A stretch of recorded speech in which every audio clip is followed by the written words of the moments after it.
Hundreds of Libyans took to the streets of the capital Tripoli on the 27th of August after news broke that the Libyan Foreign Minister had held a meeting with the Israeli counterpart in Rome just a week before. The very next day, the Libyan Prime Minister suspended the Foreign Minister in an effort to try and contain the growing furore.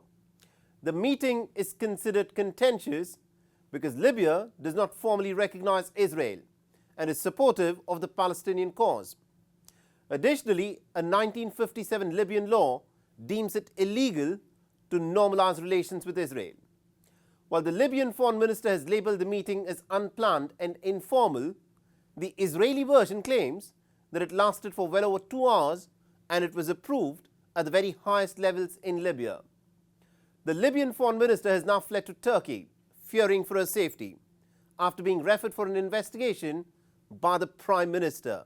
So what really is the truth behind the secret meeting of the Foreign Minister of Libya and the Israeli Foreign Minister? Our next report gets you the details. The North African nation of Libya was rocked by protests last Sunday.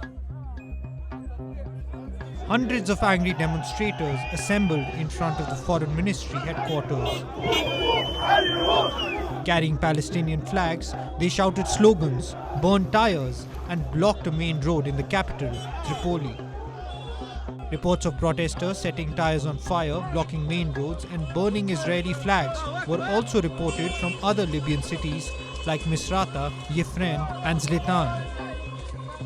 The protests were triggered after Israeli Foreign Ministry issued a statement on Sunday evening claiming Libyan Foreign Minister Najla al-Mangosh and Israeli Foreign Minister Eli Cohen held a meeting in Rome a week earlier and discussed ways to have great relations between their nations.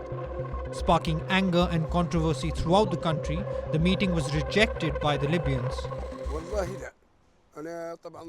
Of course not. Honestly, we are against normalization. These Jews are our enemies.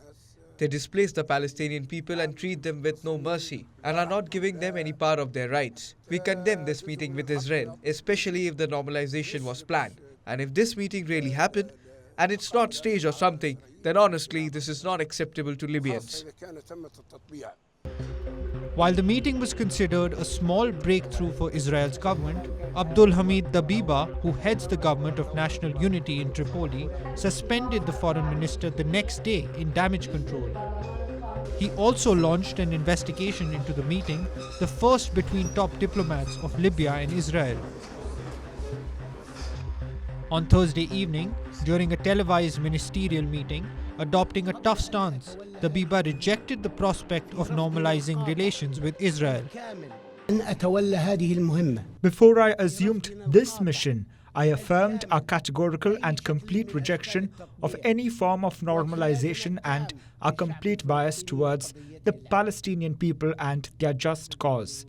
Despite everything that happened to our people, they still cling to their principles and identity. In fact, from this place, I bear full responsibility for this government regardless of who made mistakes in it and who was responsible. For all his tough talk and measures, Dabiba, Libya's internationally recognized Prime Minister, has come under the lens for his reported role in normalizing relations with Israel.